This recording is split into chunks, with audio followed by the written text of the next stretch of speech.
Hello बच्चों, आज के लेक्चर में देखेंगे रिफ्रैक्शन ऑफ लाइट। लाइट का रिफ्लेक्शन हमने लास्ट वीडियोस में बताया है। आपको अगर रिफ्लेक्शन देखना है तो हमारे लास्ट वीडियो को जाके देख लो। आज की वीडियो हम लोग शुरू करते हैं रिफ्रैक्शन ऑफ लाइट। देखो बच्चों, होता क्या है, किसी भी एक मीडियम से दूसरे मीडियम में जब लाइट एंटर करती है, एक मीडियम से दूसरे मीडियम में जब लाइट एंटर करती है तो लाइट बीम अपने रास्ते से भटक जाती है, अपने पाथ से थोड़ा सा बेंड हो जाती है। ठीक है, उसका डायरेक्शन चेंज हो जाता है। इसे क्या बोलते हैं? Refraction of light. देखो, इसको लिख लो। देखो बच्चों, bending of light on the interface of media when light travels from one medium to another medium is known as refraction। इसको डायग्राम के माध्यम से समझो। डायग्राम क्या है? देखो, चेंज इन डायरेक्शन या बेंडिंग एक ही बात है। डायग्राम कैसे बनेगा? मान लो कि ये कोई मीडियम है, सपोज ये ग्लास स्लैब है, ग्लास का एक स्लैब है। ठीक, ये हमारा नॉर्मल एयर है। एयर से कोई लाइट बीम ऐसे इंसिडेंट हुई, ये क्या हुई? इंसिडेंट हुई। एक नॉर्मल आप सबको पता होगा, नहीं पता है तो आप हमारे पुराने वीडियोस को देख लो। मैंने नॉर्मल के बारे में अच्छे से कॉन्सेप्ट क्लियर है। बहुत छोटी सी बात है, perpendicular line to the surface is called normal. Correct.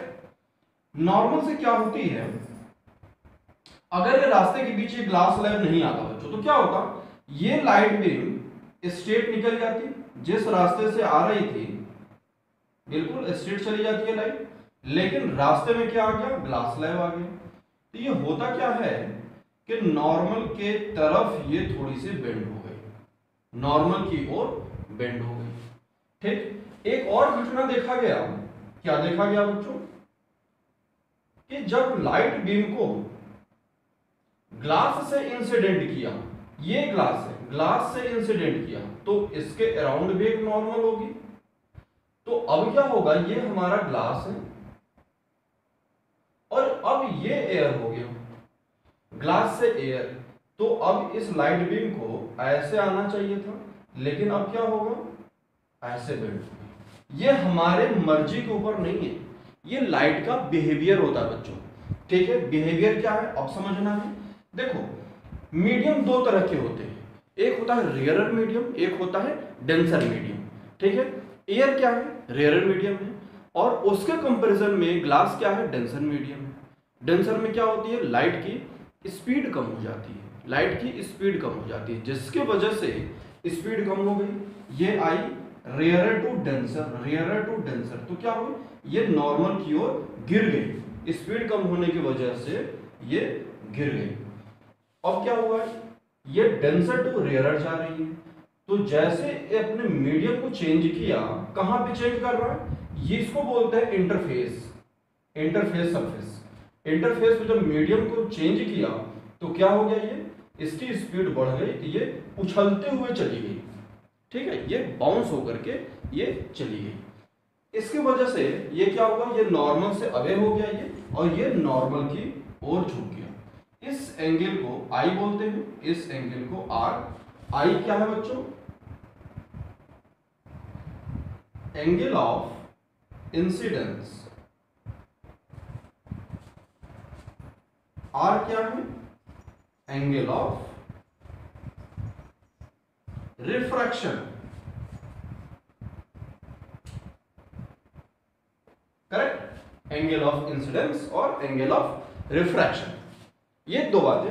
ये लगभग हम लोगों ने ये एंगल ऑफ इंसिडेंस और एंगल ऑफ रिफ्लेक्शन हमने रिफ्लेक्शन टॉपिक में पढ़ा था। अब क्या हो गया? एंगल ऑफ रिफ्रैक्शन, ये हो गया। अब दोनों केस में देखो, इसमें क्या है बच्चों? आई ग्रेटर है आर से, बिल्कुल क्लियर हमको दिख रहा है। इस केस में क्या है बच्चों? यहां भी आई होगा, यहां भी आर होगा। आई लेस देन है आर से।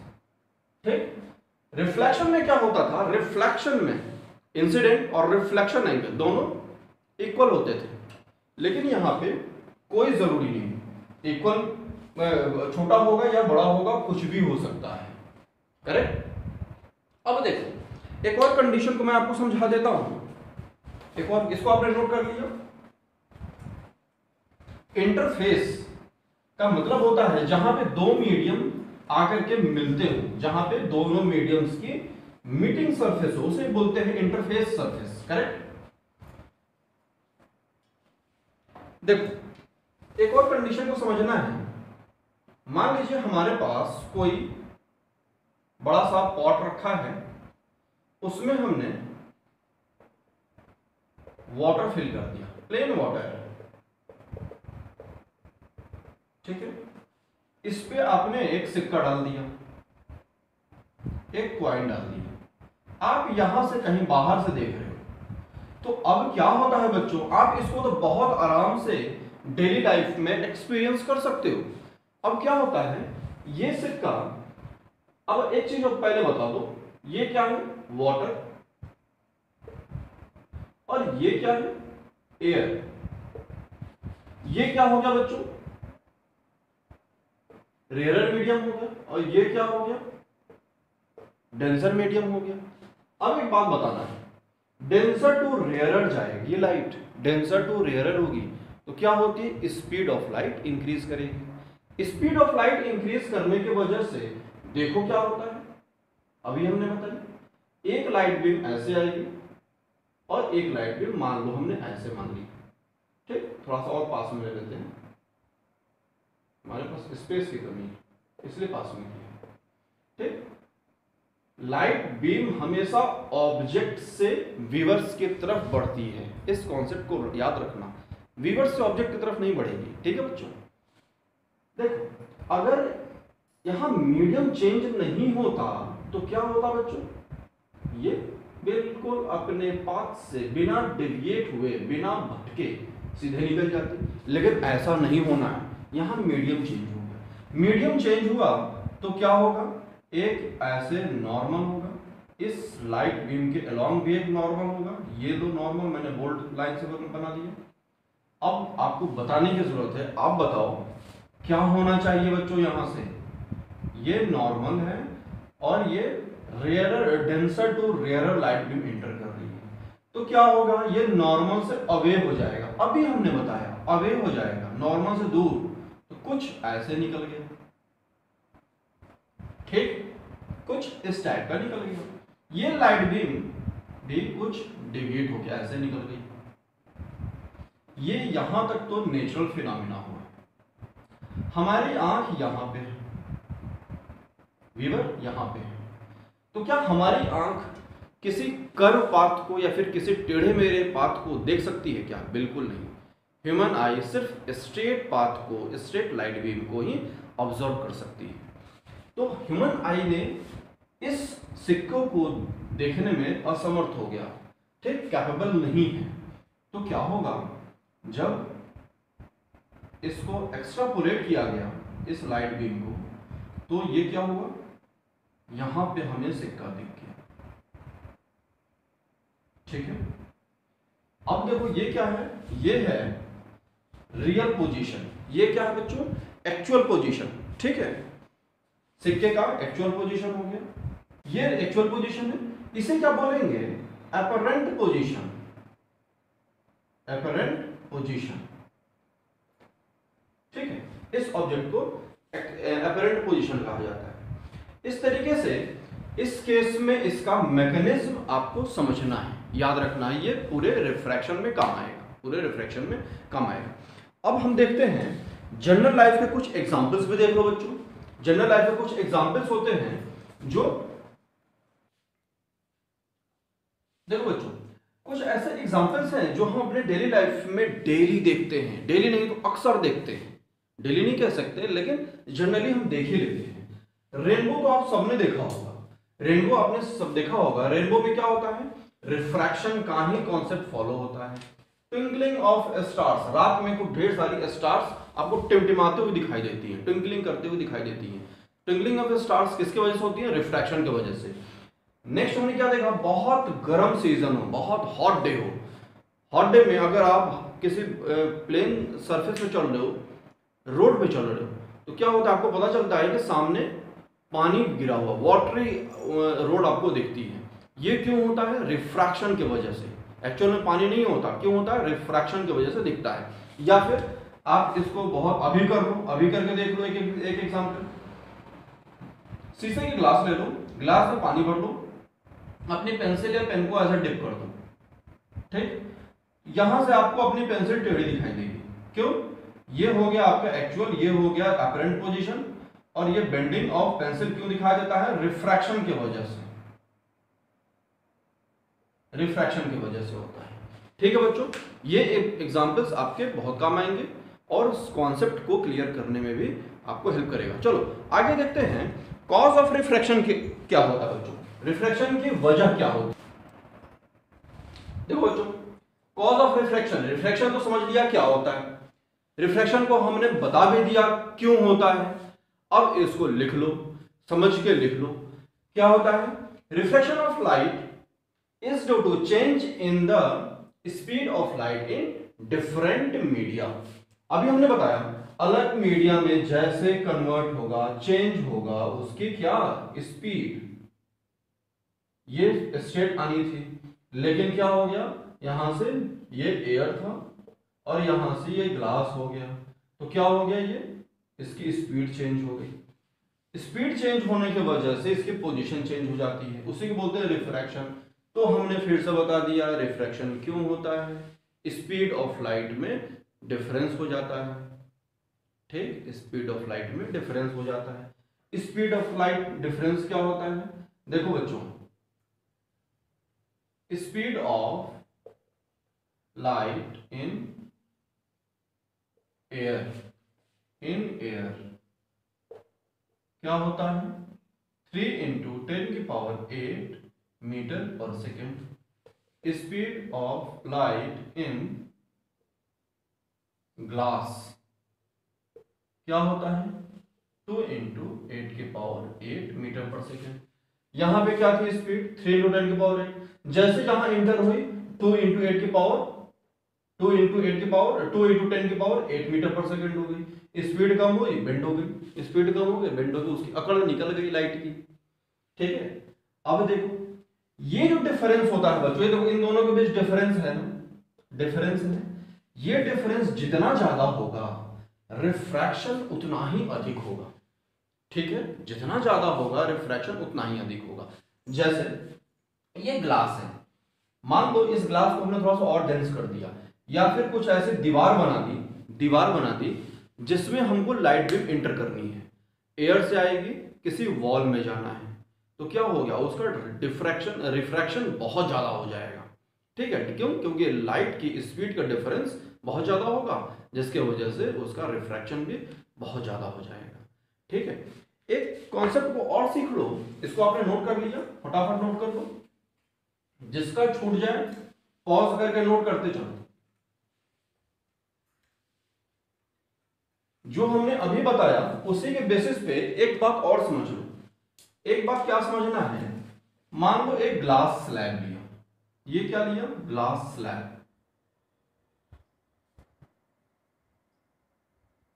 इस बार ग्लास स्लैब हमने बड़ी से ले ली। देखो ग्लास स्लैब का मतलब क्या होता है, एक ग्लास की शीट जिसकी कुछ न कुछ थिकनेस हो, है ना, थिकनेस को नेग्लेक्ट नहीं करते, उसको हमने ले लिया। इस पे हमने क्या किया, एक लाइट बीम इंसिडेंट करा दी। हमने अपने वीडियोस में बहुत अच्छे से समझाया है कि लाइट रे और लाइट बीम क्या होता है, दोनों में डिफरेंस है क्या और क्या डिफरेंस है हमने बताया है। ये एक लाइट बीम हमने इंसिडेंट कराई, ठीक है, ये क्या होगा आपको पता चल गया, ये है एयर, ये है ग्लास और ये फिर से एयर है। ठीक, अभी बताओ ये क्या है? रेयरर मीडियम है। किसके कंपैरिजन में? ग्लास के कंपैरिजन। इसको रटना नहीं है, ये नहीं कि रट लो ग्लास भैया डेंसर, ग्लास भैया डेंसर, नहीं, ग्लास डेंसर नहीं है, इसके कंपैरिजन में डेंसर है बच्चों। इससे मान लो ग्लास से हम लकड़ी में ले जाएं, वुड में ले जाएं, उसके कम केस में क्या होगा, लकड़ी डेंसर हो जाएगी और ग्लास रेयरर की तरह ट्रीट होगा। कॉन्सेप्ट को समझने की जरूरत है। ग्लास क्या हो गया? डेंसर हो गया, इसके कंपैरिजन में एयर क्या हो गया, फिर से रेयरर हो गया। ठीक, अब अपनी पुरानी बात पे आ जाओ, एयर से ग्लास पे आया, रेयरर टू डेंसर आया, तो क्या होगा बच्चों, क्या होगा, नॉर्मल की ओर झुक जाएगा। झुकने से पहले क्या होगा, स्पीड कम हो जाएगी, लाइट की स्पीड कम हो गई, तो जो लाइट बीम ऐसे सीधे निकलनी चाहिए थी वो ऐसे निकल गई। ठीक, सिमिलरली ये भी हुआ,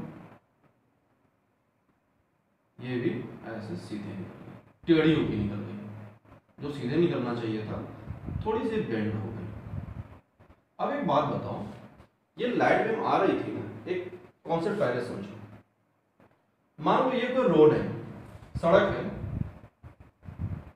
ये कोई सड़क है जिस पे आपको चलना है।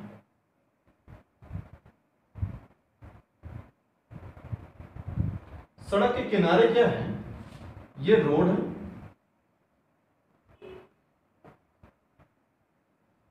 और ये सैंड है, बालू या कीचड़ कुछ भी कह लो। ठीक है, अगर आप अपनी गाड़ी को ड्राइव कर रहे हो, मान लो आपके पास एक 4 व्हीलर है, बहुत खुश हो गए, अरे हमारे पास 4 व्हीलर है, सीख लो पहले 4 व्हीलर है। इस 4 व्हीलर के 4 पहिए,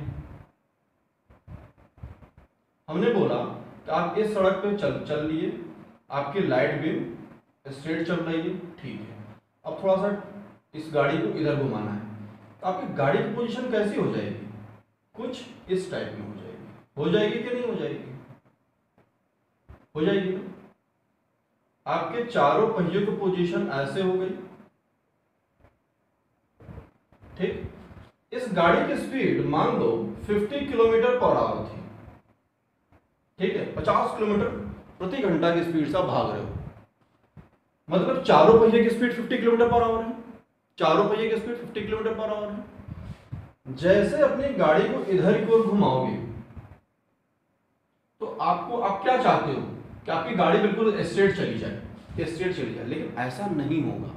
क्यों ऐसा नहीं होगा, देखो चारों पहियों की स्पीड 50 किलोमीटर पर आवर है बच्चों, एक पहिए की स्पीड क्या हो गई, इस सैंड में सबसे पहले ये वाला पहिया पड़ेगा, सबसे पहले ये वाला व्हील सैंड में आएगा, जो कि इसके कंपैरिजन में रेयरर, सॉरी डेंसर है ना, सॉफ्ट मटेरियल है, यहाँ का जो सरफेस है वो सॉफ्ट है, जिसकी वजह से सबसे पहले इसकी स्पीड डिक्रीज हो जाएगी। इसकी स्पीड डिक्रीज होते ही मतलब क्या हुआ, इस पहिए में ब्रेक सबसे पहले फील होगा, ब्रेक फील हुआ, ये गाड़ी ऐसे न जाकर के थोड़ी सी ऐसे बेंड हो जाएगी, कुछ सेकंड बाद, बिल्कुल थोड़े से सेकंड बाद, 1 सेकंड के 10वें हिस्से बाद, इन दोनों पहियों की या फिर इस पहियों की स्पीड एक समान मेंटेन हो जाएगी। तब तक गाड़ी की पोजीशन ऐसे बेंड हो चुकी थी। ठीक, तब तक इस गाड़ी की पोजीशन ऐसे बेंड हो चुकी थी। ये आप अगर साइकिल चलाते हो तो बड़े आराम से फील कर सकते हो, आपका एक पहिया जैसे कीचड़ में जाता है तो आपके पीछे वाला पहिया और आगे वाले पहिए के बीच बैलेंस बिगड़ जाता है ना, हैंडल आपको फंसने लगता है, पीछे वाला पहिया फोर्स लगाता रहता है। ठीक, और कुछ समय बाद अपने आप को फिर आप मैनेज कर लेते हो, इसको आप फील कर सकते हो बड़े आराम से, लेकिन साइकिल पे, 4 व्हीलर पे नहीं। सेम कॉन्सेप्ट यहाँ भी आता है। ये लाइट बीम आई, सबसे पहले ये वाली लाइट इस ग्लास स्लैब से टकरा गई, तो सबसे पहले इस लाइट की स्पीड कम होगी, लाइट की स्पीड कम हुई, सबसे पहले ये बेंड हो गई, उसके बाद ये बेंड हो जाएगी। ठीक, ये कुछ ऐसे बन गई, समझ रहे हो। अब क्या हुआ, ग्लास से फिर वापस आना है रेयरर में, ग्लास से फिर वापस आना है रेयरर में, ये हमने सारी लाइट बीम की नॉर्मल्स बना दी। अब क्या हो गया, डेंसर टू फिर से रेयरर आएगा, स्पीड बढ़ जाएगी और ये अवे फ्रॉम नॉर्मल हो जाएगा, अवे फ्रॉम नॉर्मल। देखो अवे फ्रॉम नॉर्मल हमने बना लिया, सारी light beam away from normal निकल गई। ठीक, सेम कॉन्सेप्ट यहां भी यूज हुआ और सेम यहां भी यूज हुआ। मान लो एक कार चल रही है, सबसे पहले पहिया इसके इधर का व्हील फ्री होगा, उसकी स्पीड सबसे पहले गेन हो जाएगी, कुछ नैनो सेकेंड बाद उसकी लास्ट व्हील स्पीड गेन करेगी। इस वजह से सारी की सारी लाइट बीम एक साथ हमको बेंड होती हुई दिखाई देती है। ठीक है, ये कॉन्सेप्ट है, ये चीज आपको हमेशा याद रखना है। अब देखो बच्चों, इसके कुछ रिजल्ट्स को देख लेते हैं, रिफ्रैक्शन के कुछ रिजल्ट। देखो बच्चों, इसके कुछ रिजल्ट्स हमने देख लिए, जितने डिस्कशन किया उसका रिजल्ट हमने पहले बता दिया। इस रिजल्ट को हमने एक अलग से आपके लिए करेक्ट कर दिया है, आप इसे नोट कर लो। क्या नोट करना है?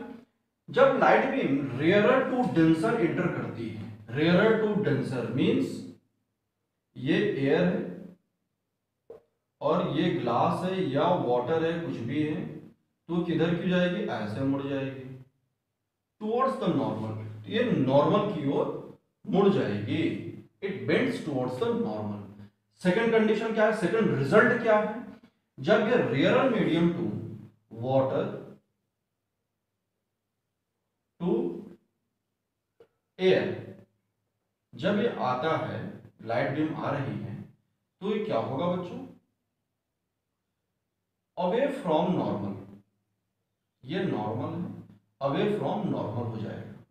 ठीक है, इस केस में आई, इस केस में आर, तो यहां क्या हो जाएगा? ये है I is less than are, इस केस में आई और ये आर, तो ये क्या हो जाएगा? I is greater than are. ठीक ठीक। थर्ड कंडीशन क्या है? थर्ड रिजल्ट क्या है बच्चों? इसको भी नोट कर दो। थर्ड रिजल्ट है, जब ये लाइट बीम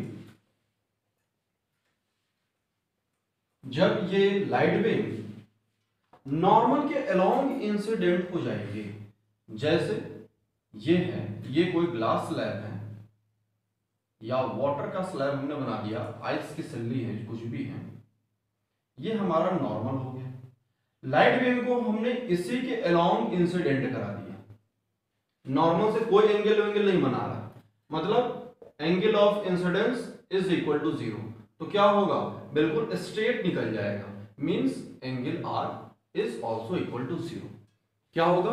कोई रिफ्रैक्शन नहीं होगा, इसमें there is no bending, no bending. क्या है बच्चों? इसमें लाइट बीम क्या हो रही है?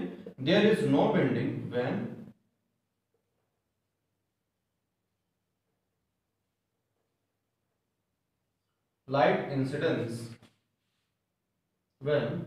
light incidences along the normal, correct? कोई बेंडिंग इसमें नहीं होगी। अब देखना बच्चों, ये हमारा इंपॉर्टेंट जितने रिजल्ट्स हमारे सामने आए उसको हमने डिस्कस कर लिया। रिफ्रैक्शन में और भी आगे की चीजें हैं, उसको हम नेक्स्ट वीडियो में आपको बताएंगे। ठीक है बच्चों, इस वीडियो में, इस लेक्चर में इतना ही। ठीक है, तब तक के लिए बाय बच्चों।